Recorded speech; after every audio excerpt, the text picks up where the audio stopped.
Hi folks, finally we reach beach. இப்போ தான் 2-3 show முடிஞ்சிச்சு. ஆக்சுவலாக லுக்ஸ் ஸ்டன்னிங், செம்மையாக இருக்குது. ஆனால் செம்ம க்ரௌடு. அதான் ஆக்சுவலாக முன்னாடியே சொன்ன மாதிரி ஜல்லிக்கட்டுக்கு அப்புறம் இப்போ தான் இவ்வளோ க்ரௌடு வந்து மெரினா பீச்லேயே சேர்ந்துருக்கு.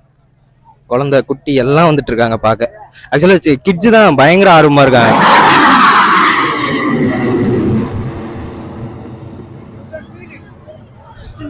பயங்கரமாக இருக்கு.